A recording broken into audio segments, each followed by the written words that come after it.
नमस्ते सबैजनालाई। आज मे 31 तारिक, मे महिनाको अन्तिम दिन। आजको यो भिडियोमा हामी नेपाली सेयर बजारको बारेमा कुरा गर्नेछौँ। मे महिना चाहिँ लगानीकर्ताहरूको लागि त्यति धेरै सन्तोषजनक रहेन होइन। 2600 र 2700 को लेभलमा बजार राउन्ड अप गरेर बस्यो। 2600 लाई तलतिर ब्रेक पनि गर्न सकेन, 2700 भन्दा माथि पनि बजार जान सकेन। अनि यो मे महिनामा धेरै कुराहरू भयो। राष्ट्र ब्याङ्कले गभर्नर पायो। गभर्नर पाएपछि मौद्रिक नीतिको थर्ड क्वार्टरको समीक्षा मार्फत 125 मा रहेको रिस्क वेटेड एसेट्सलाई साइमा झऱ्यो होइन। यो एकदमै पोजिटिभ कुरा हो। अनि अस्ति फेरि सरकारले चाहिँ बजेट मार्फत आगामी 82-83 को बजेट मार्फत चाहिँ क्यापिटल गेन ट्याक्सलाई 10% पुर्याउने भन्ने कुराहरू फेक न्युजहरू पनि आयो होइन।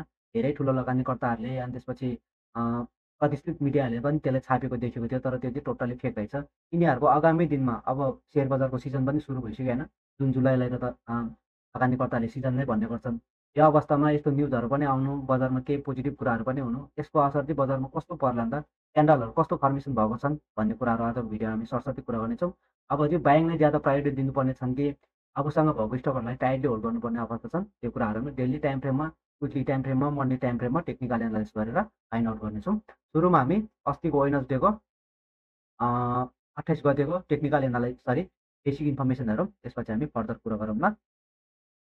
अस्ति चाहिँ बजारले मे महिनाको अन्तिम दिनमा ट्रेड भएको डेमा पनि बजारले क्यारेक्टर नै चेन्ज गरेर ट्रेड भएको छ नि, एकदमै पोजिटिभ कुरा हो होइन। कसरी क्यारेक्टर चेन्ज गर्यो भन्ने कुरा चाहिँ बजार हिजो अस्ति ओपनिङ भयो लगातार बढ्ने गर्थ्यो, तर अन्तिममा आएर चाहिँ घटेर क्लोजिङ दिन्थ्यो होइन, बन्द हुन्थ्यो। अस्ति चाहिँ के भयो भने बजार ओपनिङ भयो 2675 मा, त्यसपछि बजार बढ्ने प्राइस गर्यो। फेरि त्यही कुरा सिनेरियो रिपिट हुन लागेको थियो बजारमा। अस्तिको के अरे लो बिन्दु 2667 आइपुगेको थियो, तर त्यो लेभललाई चाहिँ लगानीकर्ताहरूले चाहिँ यो चाहिँ किन्ने अपर्च्युनिटी हो है भनेर सेलरहरूले जतिमा सेलिङ अर्डर राखेको थियो त्यसैलाई नै मेचिङ गराउँदै 2693 क्लोजिङ दिएको छन् होइन। बजार बढेर बन्द भयो त्यो दिनमा चाहिँ बजारले चाहिँ क्यारेक्टर नै चेन्ज गरेको छन् होइन। यो कुरा हाम्रो लागि एकदमै पोजिटिभ कुरा हो। 17 अङ्कको वृद्धि पनि देख्यौँ, 8 अर्ब अनि कारोबार रकम पनि बढेको छन्, भोल्युम पनि बढेको छन् त्यो दिनमा होइन। 8 अर्ब 58 करोडको किनबेच भयो भने 2 करोड किताबको किनबेच पनि भएको छन्। 148वटा कम्पनीका लगानीकर्ताहरूले अस्ति कमाएको छन् भने 97वटा कम्पनीका लगानीकर्ताहरूले गुमाएका छन्। के हामी सब इन्डेक्सहरू पनि हेरौँ, ब्याङ्किङ सेक्टर नै बढेको छन् सबैभन्दा धेरै होइन। ब्याङ्किङ सब इन्डेक्स बढ्दाखेरि चाहिँ मलाई 1 वर्ष अगाडि 1800 र 2200 को लेभलमा सस्टेन भएर त्यही लेभलमा राउन्ड अप गरेर साइडवेज बस्दाखेरिको याद आउँछ क्या। सबै सेक्टरहरूमा बुलायो होइन, फाइनेन्समा आयो, होटल एन्ड टुरिज्म, हाइड्रो पावरमा, लाइफ इन्सुरेन्समा सानो बुलहरू देखेको थियो, तर तिनीहरूले 2200 कहिले पनि ब्रेकआउट गर्न सकेन क्या। जब ब्याङ्किङ सब इन्डेक्स र माइक्रो फाइनेन्स सब इन्डेक्स मजाले चल्यो नि, त्यसपछि सर्लक्कै ब्रेकआउट गरेको थियो 2200 को लेभललाई। अहिलेको सन्दर्भमा पनि ब्याङ्किङ सब इन्डेक्समा राम्रो पोजिटिभ सिनेरियो जेनेरेट भइरहेको छन् होइन। माइक्रो फाइनेन्स सेक्टरमा पनि त्यस्तै रहेको छन्। अनि यसले चाहिँ हामीले यसलाई चाहिँ कसरी बुझ्न सकिन्छ भने, अनि न्युजहरूमा पनि के आएको छन् भने ब्याङ्किङ सेक्टरको के अरे कर्ज विस्तार चाहिँ अघिल्लो आर्थिक वर्षको भन्दा यो आर्थिक वर्षमा बिस्तारै बढिरहेको छन् है, पर्सेन्टेजको आधारमा बढिरहेको छन् भनेर पनि न्युज आएको छन्। यसलाई चाहिँ हामीले कसरी बुझ्न सकिन्छ भने यदि ब्याङ्किङ सेक्टर बढ्यो भने चाहिँ सेयर बजारमा उछाल आउँछ कि सेयर बजारमा पोजिटिभ भाइब्स आउँछ कि भनेर पनि बुझ्न सकिन्छ। त्यो कुरा हामी टेक्निकल एनालाइसिस गरौँला, टेक्निकल चार्टको कुरा गरौँ।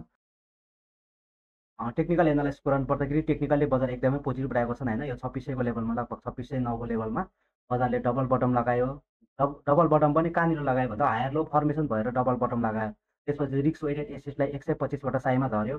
त्यसपछि बजारमा थप ऊर्जा मिलेको थियो बजार बढ्नमा होइन, तर त्यसपछि केही फेक न्युजहरूले अनि त्यसपछि ठुलो लगानीकर्ताहरूले चाहिँ आर्थिक वर्ष 2082 र 83मा चाहिँ सरकारले बजेट मार्फत क्यापिटल गेन ट्याक्सलाई 10% पुर्याउने भनेपछि बजार केही दिन सस्टेन भएर बसेको थियो। त्यसपछि बजार घट्न पनि चाहेन, बढ्न पनि चाहेन, त्यही लेभलमा सस्टेन भएर बस्यो होइन। त्यसपछि अस्ति ट्युजडे चाहिँ ड्रागन फ्लाई डोजीवाला क्यान्डल फर्मेसन भएको थियो। रेड क्यान्डलहरू बजार घटिरहेको बजारमा रेड क्यान्डलहरू फर्मेसन भएर बसेको बजारमा चाहिँ dragon fly doji candle formation हुनु भनेको लगानीकर्ताहरूले चाहिँ किन्न रुचाइरहेको छन् है, सेलिङ प्रेसरलाई चाहिँ लगानीकर्ताहरूले पचाइरहेको छन् भनेर बुझ्न सकिन्थ्यो। त्यसको भोलिपल्ट अस्ति वेडनेसडे चाहिँ त्यसलाई भ्यालिड गरेको छन्, त्यो क्यान्डललाई, डोजीवाला क्यान्डललाई। नर्मल बुलिस क्यान्डल फर्मेसन भएको छन्, त्यसलाई पनि भोल्युमले पनि पुस गरेको छन् होइन। यसको मतलब लगानीकर्ताहरू चाहिँ किन्न रुचाइरहेको छन्, किनिरहेको छन् भनेर बुझ्न सकिन्छ। अनि क्यापिटल गेन ट्याक्सको कुरा पनि एकदमै फेक रहेछ होइन।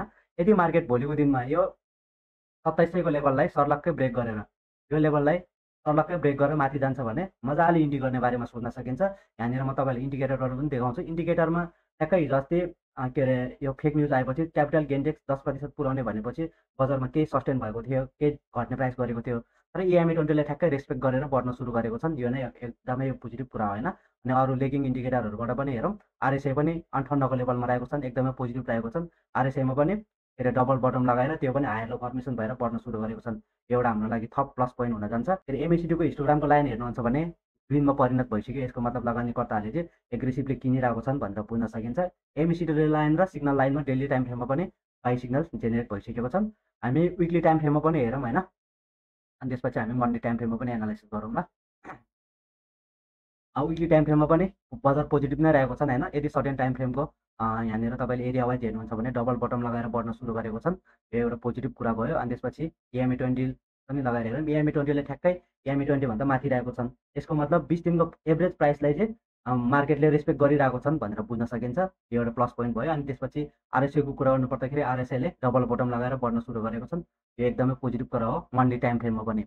MACD को कुरा गर्नुपर्दाखेरि MACD मा चाहिँ सेल सिग्नल स्टिल भ्याल्यु छन् होइन, तर सिग्नल लाइन र MACD लाइन बिचमा चाहिँ हुक गर्न सुरु गरेको छन्। यो पोजिटिभ सङ्केत हो। हिस्टोग्रामको लाइन हेर्नुहुन्छ भने बिस्तारै लगानीकर्ताहरूले चाहिँ किनिरहेको छन् भनेर देख्न सकिन्छ हामीले। यो भयो विकली टाइम फ्रेमको कुरा। अब मन्थली टाइम फ्रेममा जाउँ हामी। मन्थली टाइम फ्रेममा टेक्निकल एनालाइसिस कुरा गर्नुपर्दाखेरि अहिलेसम्म मे महिनामा आइपुग्दाखेरि बजार पोजिटिभ भइसकेको छन् होइन। लास्ट 2 मन्थमा चाहिँ बजारमा अलिकति नेगेटिभ सेन्टिमेन्ट देखेको थियो। दुईवटा रेड क्यान्डल फर्मेसन भयो, त्यसपछि इन्भर्टेड ह्यामर क्यान्डल फर्मेसन भएर बसेको छन्। यसको साइकोलोजी भनेको बजारलाई रिभर्स गर्ने भन्ने नै हुन्छ। ह्यामर क्यान्डल फर्मेसन हुनु भनेको त्यही पनि ग्रिनमा भएको छन्, अनि भोल्युमले पनि पुस गरेको छन्। यहाँनिर एउटा पोजिटिभ कुरा चाहिँ के छ भने एसेन्डिङ ट्याङ्कल फर्मेसन भएर बसेको छन्। लो बिन्दु माथि माथि गइरहेको छन्, तर रेसिस्टेन्स चाहिँ त्यही लेभलमा रहेको छन् होइन। रेसिस्टेन्स यदि भोलिको दिनमा यो ट्याङ्गललाई चाहिँ माथिपट्टिबाट ब्रेकआउट दिन्छ भने भगवान् जब भी देता है छप्पड फाड्के देता है भन्छ नि, हो त्यस्तै हुन्छन् होइन। अनि तपाईँले यो क्यान्डलहरूलाई यसो 2021 र 20 र 21 को बुलको सुरुवाती चरणको लेभललाई हेर्नुहुन्छ भने ठ्याक्कै इन्भर्टेड ह्यामर क्यान्डल यहाँनिर पनि फर्मेसन भएको छन् होइन। 2 महिना घट्यो, त्यसपछि इन्भर्टेड ह्यामर क्यान्डल फर्मेसन भयो, त्यसपछि चाहिँ बुल सुरु भएको हो।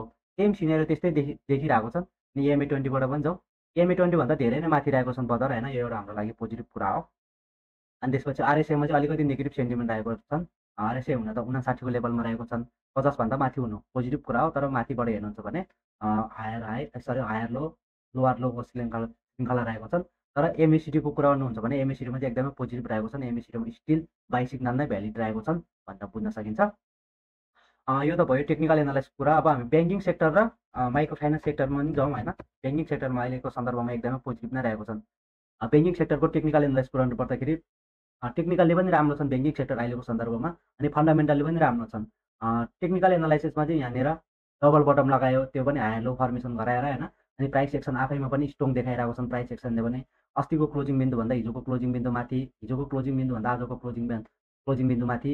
अनि अस्ति बजारमा त्यो 10% क्यापिटल गेन ट्याक्स लगाउने भनेपछि त्यो फेक न्युज हल्ला चलेपछि ब्याङ्किङ सेक्टरमा पनि केही सस्टेन भएर बसेको थियो। तर त्यसपछि ह्यामर क्यान्डल फर्मेसन भयो, त्यसलाई भ्यालिड गराउन अस्ति Wednesday normal bullish candle formation भएको छन्, त्यसलाई भोल्युमले पनि पुस गरेको छन्। यसबाट के बुझ्न सकिन्छ भने अनि यहाँनिर नर्मल रेसिस्टेन्स 1380 को लेभलमा एउटा नर्मल रेसिस्टेन्स आएको थियो, त्यो लेभललाई सर्लक्कै ब्रेक गरेर बजार माथि गइसकेको छन्। यसबाट हामीले के बुझ्न सकिन्छ भने ब्याङ्किङ सेक्टरमा चाहिँ एकदमै राम्रो पोजिटिभ सेन्टिमेन्ट आएको छन् भनेर बुझ्न सकिन्छ। पहिला पनि बजार 1800बाट 2200 क्रस गर्नको लागि, ब्रेकआउट दिनको लागि ब्याङ्किङ सेक्टर नै चलेको थियो। यो पालि पनि यो 2800 को लेभललाई ब्रेकआउट दिनको लागि चाहिँ ब्याङ्किङ सेक्टरले नै ब्याङ्किङ सेक्टर नै चल्नुपर्छ भनिरहेको थियो। त्यही सिनेरियो आइसकेको छन् भनेर बुझ्न सकिन्छ प्राइस बेस इन्डिकेटरबाट। EMA20 भन्दा धेरै नै माथि रहेको छन्। EMA20 लाई त यही क्यान्डलले ब्रेकआउट गरेको थियो मे 20 तारिकमा बनेको क्यान्डलले होइन। त्यसपछिको सिनेरियो एकदमै पोजिटिभ रहेको छन्। अरू इन्डिकेटरबाट पनि जाउँ, RSI बाट जाउँ। RSI 71 को लेभलमा रहेको छन्। RSI मा पनि हायर लो फर्मेसन भएर हायर हाई बनाउँदै 71 को लेभलमा पुगिसकेको छन्। 70 भन्दा माथि चाहिँ ओभरबट भन्ने गर्छन् होइन। तर क्यान्डल वाइज प्राइस एक्सनबाट हेर्दाखेरि चाहिँ बजारमा अझै पनि थप बजार बढ्न सक्छ भनेर बुझ्न सकिन्छ। अनि त्यसपछि RSI ले चाहिँ फेरि 1-2 दिन बजार बढ्यो भने पनि ओभरबट भइहाल्छ क्या।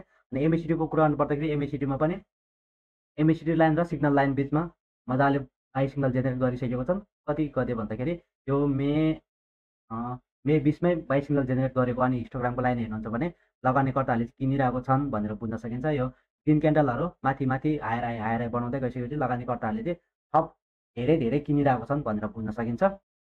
माइक्रो फाइनेन्स सेक्टरको टेक्निकल एनालाइसिस कुरा गर्नुपर्दाखेरि अलिकति रिसेन्ट टाइम फ्रेममा चाहिँ नेगेटिभ रहेको छन् होइन। यहाँनिर बजार कति 5000 पुगेपछि घट्न सुरु गरेको। प्राइस एक्सन बेसमा अलिकति नेगेटिभ रहेको छन्। अस्तिको क्लोजिङ बिन्दुभन्दा हिजोको क्लोजिङ बिन्दु तल, हिजोको क्लोजिङ बिन्दुभन्दा आजको क्लोजिङ बिन्दु तल रहेको छन्। तर घटिरहेको बजारमा ह्यामर क्यान्डल लोअर प्राइस रिस्कवाला क्यान्डल फर्मेसन भएको छ नि, यो एउटा पोजिटिभ कुरा हाम्रो लागि। अनि EMA20 लाई रेस्पेक्ट गरेर बजारमा ह्यामर क्यान्डल फर्मेसन भएको छ।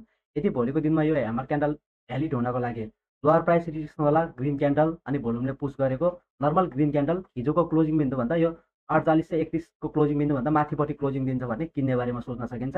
एक हिसाबले लो थ्योरीबाट हायर हाई पनि हुन्छ, सरी हायर लो पनि हुन्छ। अनि त्यसपछि EMA20 ले पनि कन्फर्मेसन दिएको छन्, लोअर प्राइस रिस्कवाला क्यान्डल फर्मेसन भएर त्यसलाई भ्याल्यु दिन्छ भने किन्ने बारेमा सोच्न सकिन्छ। माइक्रो फाइनेन्स सेक्टरमा पनि वेट एन्ड सी गरेर चाहिँ बस्न सकिन्छ र ब्याङ्किङ सेक्टरमा चाहिँ मजाले किन्ने बारेमा सोच्न सकिन्छ। लङ टर्मको लागि पनि राम्रो छ ब्याङ्किङ सेक्टर अहिलेको सन्दर्भमा। अब भोलिको दिनमा रिस्क वेटेड एसेट्सहरू घटाएपछि, रिस्क वेटेड एसेट 125बाट 100मा झारेपछि भोलिको दिनमा NPLहरू घट्लान् होइन। भोलिको दिनमा अब ब्याङ्कले कर्जा विस्तारमा अलिकति 2080 र 2080-81 भन्दा 81-82मा कर्जा विस्तारको प्रतिशत पनि बढेको छन् भनेर पनि न्युजहरू आएको थियो होइन। ब्याङ्किङ सेक्टरमा चाहिँ एकदमै पोजिटिभ नै रहेको छन्। यसबाट हामीले चाहिँ के बुझ्न सकिन्छ, समग्रमा ओभरअल टेक्निकल एनालाइज गरेर के बुझ्न सकिन्छ भने टेक्निकली पनि बजार एकदमै पोजिटिभ रहेको छन्। अनि जुन बजारलाई चाहिएको थियो ब्याङ्किङ सेक्टरमा फन्डामेन्टल्ली टेक्निकल्ली पोजिटिभ साइनहरू आउनुपर्ने थियो, त्यो सबै रहेको छन् होइन। यसबाट चाहिँ हामीले बजारलाई 2800ले ब्रेक गर्नको लागि अब पावर पुगिसक्यो। भोलिको दिनमा बजारले 2800 ब्रेक मजाले ब्रेक गर्न सकिन्छ भनेर बुझ्न सकिन्छ, किन्ने बारेमा मजाले सोच्न सकिन्छ। अरू सेक्टरहरूमा अनि त्यसपछि केही स्टकहरूमा पनि धेरै जसो स्टकहरूमा डबल बटम लगाएको हायर लो फर्मेसन भएको छन् होइन। त्यस्तो अवस्थामा त मजाले किन्ने बारेमा पनि सोच्न सकिन्छ। बेच्नेमा भन्दा भोलिको दिनमा मार्केट 3200 पुगेपछि 3200 क्रस गरेपछि किन्छु भनेर बस्नुभन्दा अहिलेको बजारमा सामान्य रिस्क छ, तर त्यो रिस्कलाई रिस्क हेर्दो इक्स हे भनेर गयो भने चाहिँ प्रोफिटेबल हुनसक्छ भनेर बुझ्न सकिन्छ। हस् त, आजको भिडियो यति नै रहेको थियो। अर्को भिडियोमा हामी फेरि भेटौँ ल। Thank you, by by.